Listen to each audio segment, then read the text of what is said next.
Okay, so let's kick this off. Our event partner for today is Hargreaves Lansdown, UK's #1 platform for private investors.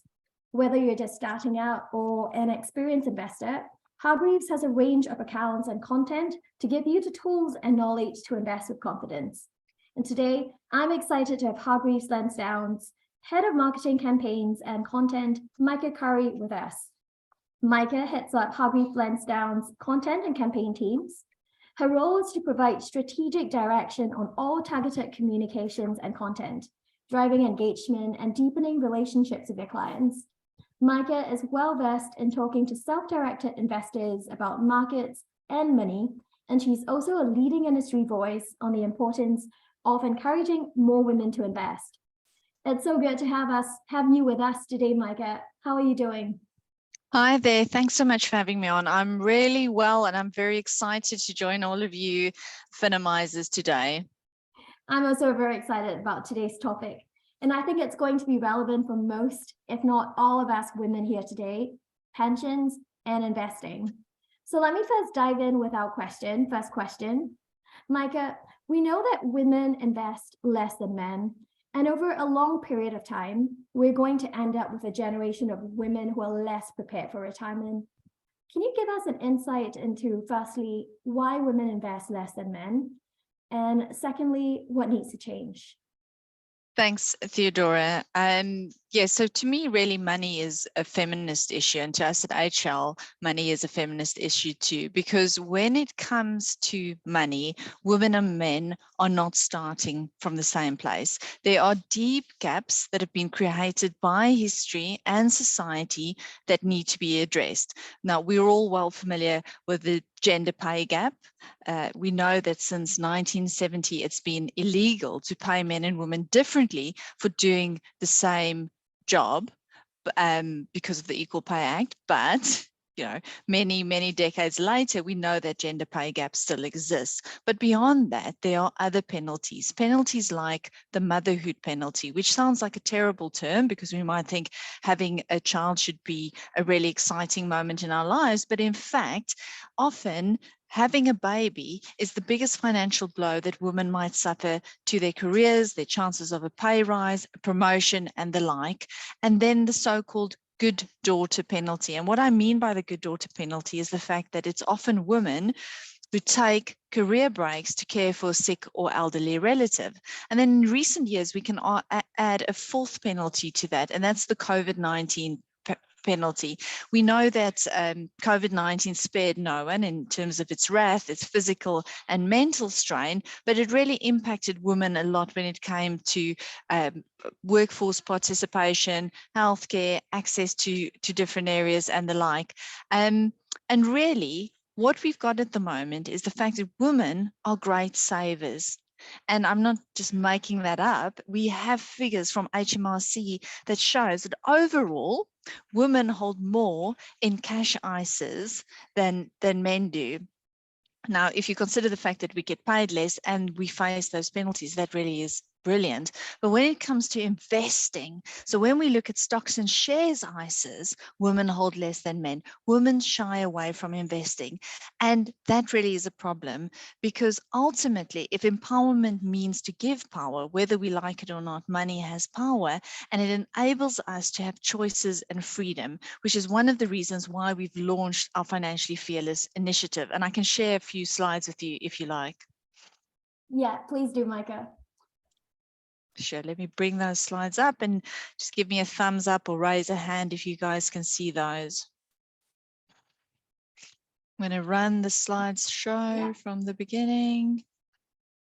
Okay, can everyone see that? Yes. Let's go into slideshow mode. Right.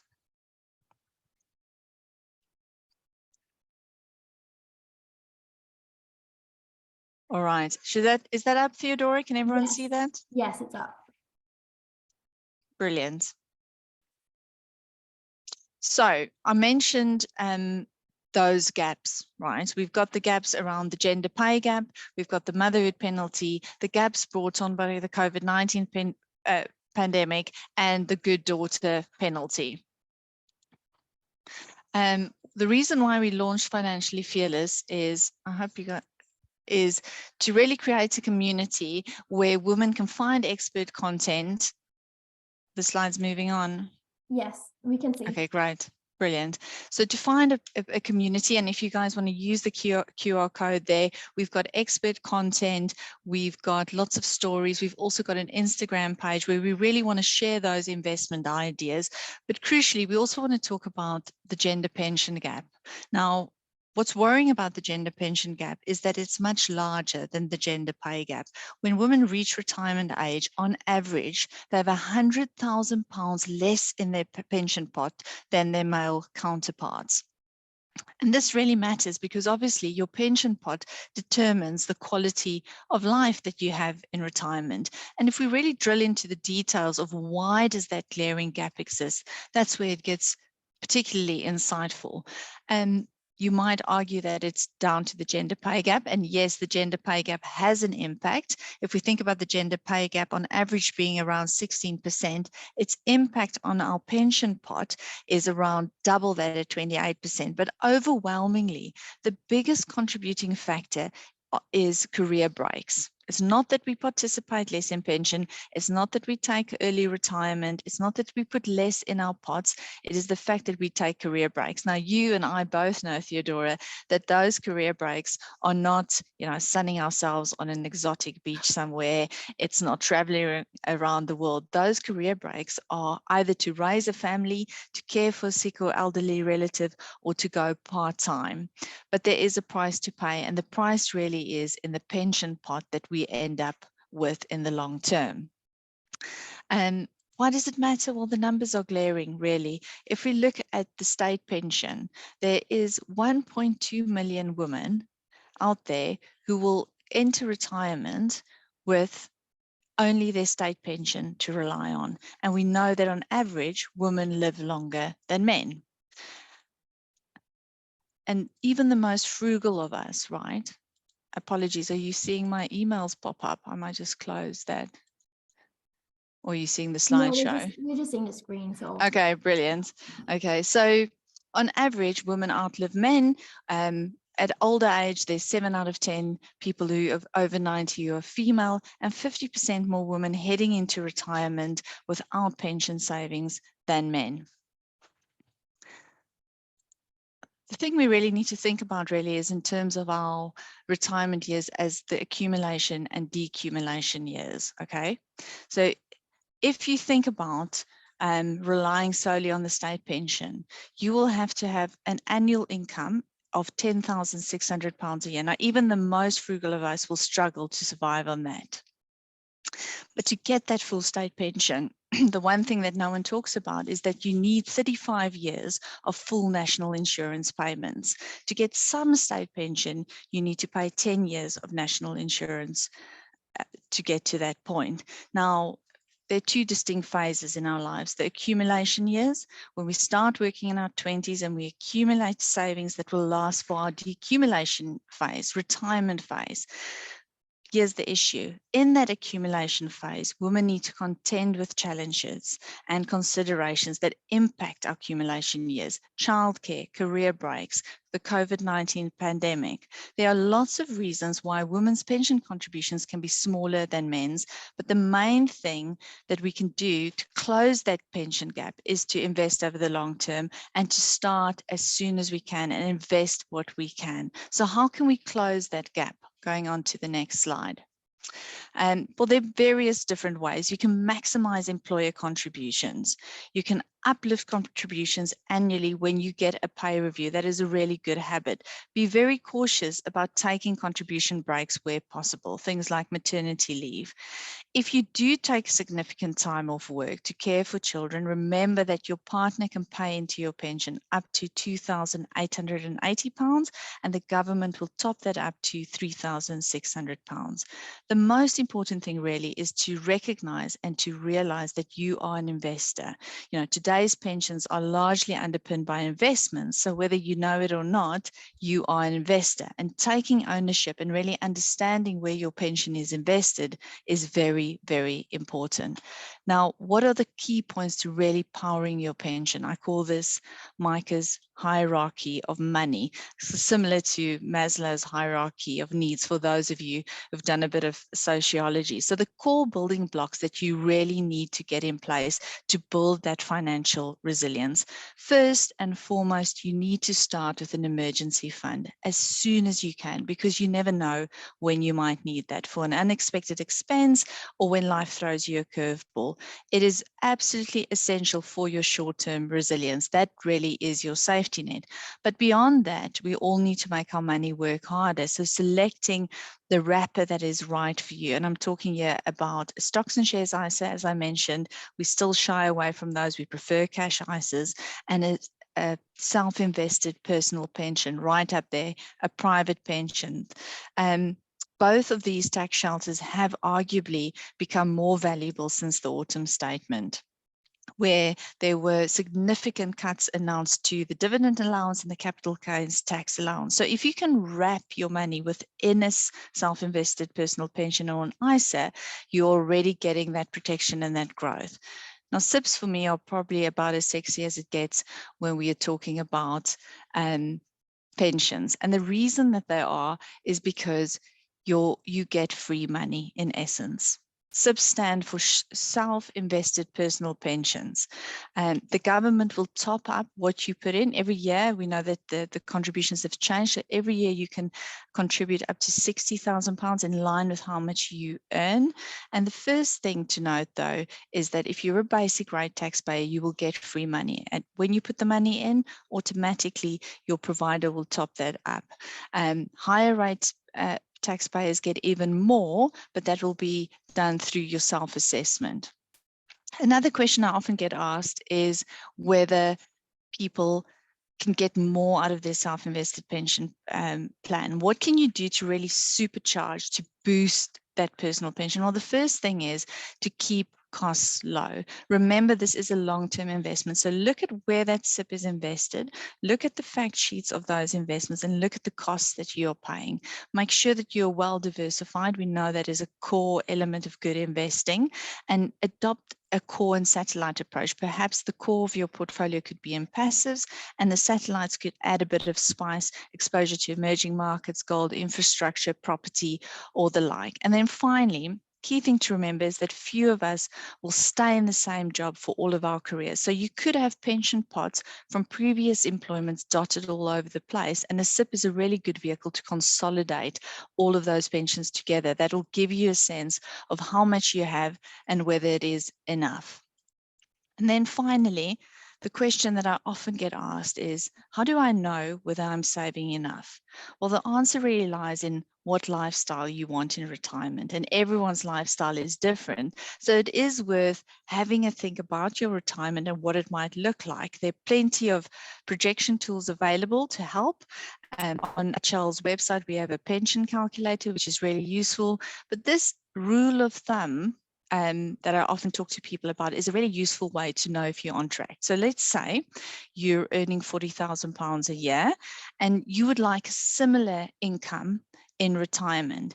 What you need to work towards is, say you're age 30, is to have 1 times that earning band in your pension. So if I'm earning £40,000, I'm 30 years old, I should have £40,000 in my pension pot. If I'm 40 years old, I should have twice that, so £80,000. If I'm 50 years old, 4 times that, so £160,000. Now, of course, as I said, it'll all depend on the lifestyle you want, but this is a really good benchmark to know if you are on track. Other ways to really get the most out of your pension is to think about what happens if you're no longer around. Who do you want to leave that money to if the worst were to happen? And you can take care of all of that by simply spending 5 minutes filling out your expression of wish, where you nominate who your beneficiaries are. That'll give you the peace of mind that your nearest and dearest have some financial security when you're no longer around, and that money that you've saved up goes to the right individuals. Other things to think about is divorce. Very key for women. Often in a divorce situation, people talk about the property as the most contentious asset, but pension sharing is just as important. Your pension has power, and where you invest it has an impact on the planet. So think about holding possibly an ESG fund. You also don't have to sacrifice returns to align where your money is invested with your moral compass. And if you're self-employed, you absolutely need to look at something like a self-invested personal pension or a lifetime ISA, because that is a way of putting something away for retirement. I'm conscious that we do need to take questions, so I'm going to stop there. My final slide is just to think about when you want to retire. The earliest age at which you can take money from your retirement savings, of course, is currently age 55, moving up in a few years' time. But you can choose any age from age 55 and up. You need to make sure that you're comfortable retiring at that age, and it could be 60 or 65. If you're in a workplace pension, check your plan booklets to find out. It might be that you want to hold off a few years of saving and aligning your retirement date with your workplace pension date. So there's a lot to think about. It's entirely your choice. We've got far more ideas. I'm just going to bring up the Financially Fearless QR code, that's what we call it. Bring that up again for those who want to join the community. But then I'll close the slide pack and I'm happy to take some questions. Great, thank you, Maike. I especially loved your Maike hierarchy of you know, how you save, and which kind of, I think the questions are coming in fast and furious. And there's this question from Carla. Carla is asking, how should I balance or prioritize between my workplace pension and a private one? Very good question. So the key thing with a workplace pension is that you're really getting contributions from three places: the money that you are putting in straight from your pay packet, the money that your employer is putting in, and of course the free money you get from the government in terms of tax relief. So in that sense, if you are lucky enough to be in formal employment, a workplace pension really takes precedent, and I would prioritize that. Often the fees might be more competitive because you're getting money from three sources. It's going directly in most cases from your pay packet, so you don't really feel that. And make sure you find out what the contribution structure is of your employer, because often if you can maximize those contributions, your employer will max it and even add to that. So really, if we're talking about pensions, and if you are in formal employment, a workplace pension is a hugely important benefit. And often when people look at a new job, the first thing they'll look at is the pay packet and what are the benefits and do I get free gym. The most important thing that you should be looking at is the pension plan. What is the contribution structure? And if you're deciding between two roles, compare the contribution structure of those two prospective employers. That's such a good tip. You had one of the slides as well, which was talking about, if you're unemployed, your partner can contribute into your pensions as well. And I don't think many of us actually know that. So that's super helpful. Yes, I'll just run through those numbers again. If you are not working, or maybe you've taken a career break or sabbatical, remember that you can still put money into a pension, or someone could put it in for you, your partner, and that's £2,880. And then you get that automatic government top-up of £720, which brings the amount to £3,600. You can also carry forward unused pension allowances from previous years. So it might be that you haven't worked in the current tax year, but a year ago you were earning £60,000. We know that's how much you can put in a pension, and you only contributed £10,000. You can carry forward for 3 years unused allowances. Great. There is another question from Vera. Vera is wondering about property. I guess lots of people think about investing in property as a good retirement income as well. So she's asking, does this relate similarly to those who own or don't own property? Would you advise change? In general, how does investing relate to the question of owning a property? So I would always say, often people say, my property is my pension, or they'd say, I'm not investing because I believe that property is is the best investment out there. Ultimately, property comes with lots of unexpected expenses. And as we know in the UK, the rules around buy-to-let property has changed. So it's become not as lucrative. There are tax implications. And there are times when properties stand empty, where you might not have a tenant, or you have to spend a lot of money on that. So really, a property should be seen ultimately as a home to live in, to raise a family, to kind of build your life and to enjoy. A pension is a means of providing you with an income in retirement. Remember that slide on the accumulation and decumulation years. We are going to spend as much time, because of longevity, in retirement, and we need to have a pot built up that can provide us with an income in retirement that really meets our lifestyle and that really kind of funds the longest holiday you'll ever have. Great. Yumika has a question on SIP. So she's asking, what factors should you consider about whether to prioritize investing in a SIP versus a stocks and shares ISA? Very good question. So the thing is, with a stocks and shares ISA, right, what you get is accessibility. So if you wanted to, you can access the money that you put in that stocks and shares ISA. You will lose that allowance for the year if you do take the money out. What you don't get with the stocks and shares ISA is the free, what I call free money, that top up from the government, free tax relief. So both vehicles have their pros and their cons, really. But if you think about, if you're a basic rate taxpayer and you're putting in money into a SIP, a self-invested pension plan, and you're getting that 25% tax relief from the government, and it is like magic. You will put the money in, and in a few weeks' time, that top up will appear, which is wonderful. Now, just think about the best investment you've ever made. Did it shoot the lights out at 25% return? Probably not. So if you're thinking really long term, if you're thinking about free money, if you're thinking about your retirement, and if you're happy with the fact that you can't access that money until you reach retirement age, then certainly a SIP or a workplace pension is a very attractive vehicle. That's such a good way to think, kind of money in a pocket now. Is it worth, that 25% free money you can get if you're just a little bit more patient? Yeah. And then here is another question from Carla. Carla is asking, what can I do to catch up if I'm tracking behind the benchmark of pension pot versus salary? So firstly, I don't want anyone to worry about that. That's a very rough rule of thumb. But I think the key things to remember is, firstly, when it comes to investing and when it comes to putting money away for a pension, the earlier you start, the better. We know that the most powerful ingredient when you invest, and saving into a pension is investing, is time. It's not how much you put in, but it's when you start. So the earliest you can start, even if you start with a relatively small amount, that is crucial.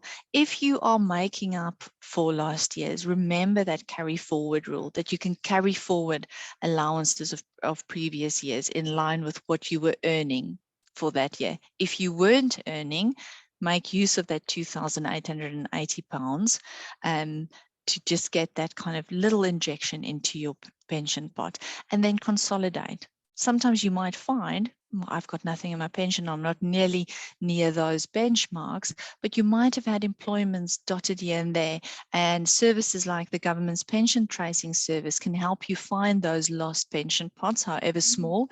When you consolidate and bring them together, you get a better sense of how much you have.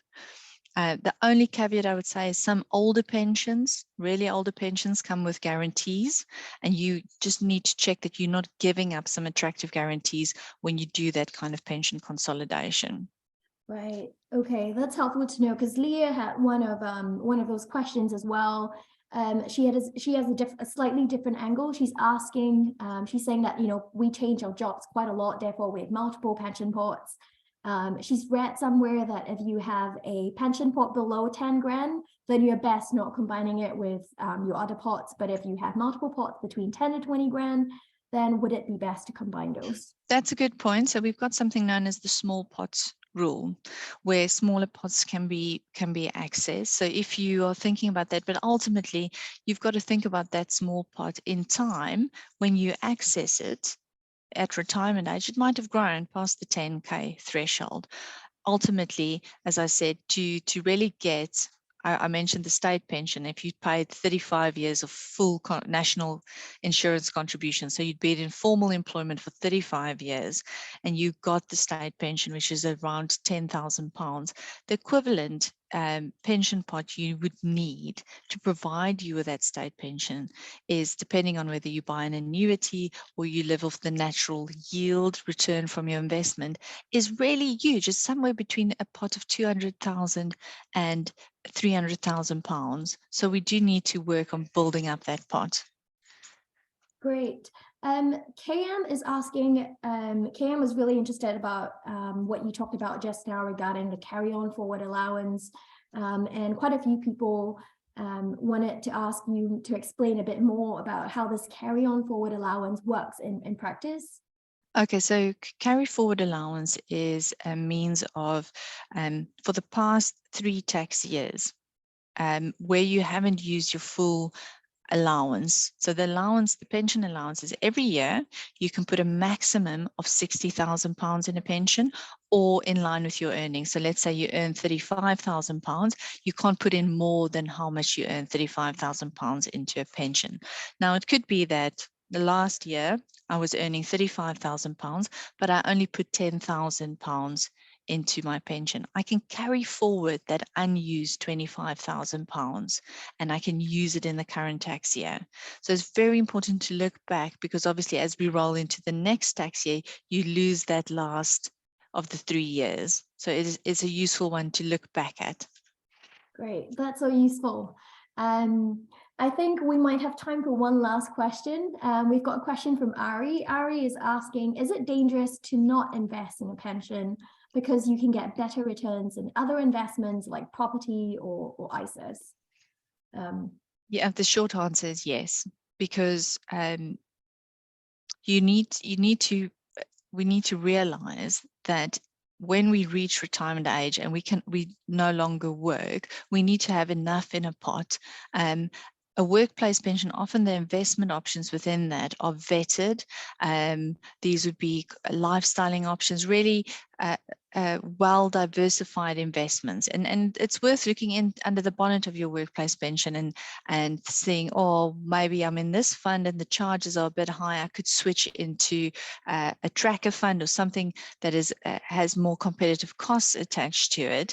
But ultimately, when workplace pensions are set up, the default fund that people are enrolled in is a really good fund that benefits most of the people in the workforce, which could be a 20-year-old all the way to a 50-year-old. So these are investments that are well thought through. When it comes to a SIP, a self-invested personal pension, you really have to make the investment choice yourself. So you don't have the narrowed down fund choice of a workplace pension.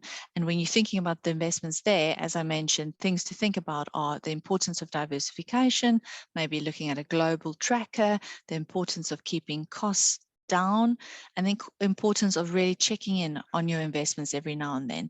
But you ultimately, when we talk about the free money you get from your employer and the free money you get from government, you really can't compare. I know we don't always think of pensions as really exciting, but pensions are really exciting because free money is exciting, right? Yeah, there's nowhere else you can get 25% free money. So that's definitely exciting. I've seen from the chat that lots of people are very interested in the financially fearless community. There is a QR code as well that you have on your slide. Lovely. Yeah. Should I share the screen again, Theodora, yes, just so everyone can have a look at that again? Yeah, why not? And this webinar is also will have been recorded. So if you want access to those slides to review the presentation that Maike gave, you're free to it. But I'm afraid that's all the time that we have for today. Thank you so much for joining us today, Maike. And I hope this has been enlightening and informative for you all, as it was for me. But as we end this event, please fill out the feedback form that will pop up after your Zoom closes, and see you all at the next event. Thank you, Maike. Thank you so much, everyone.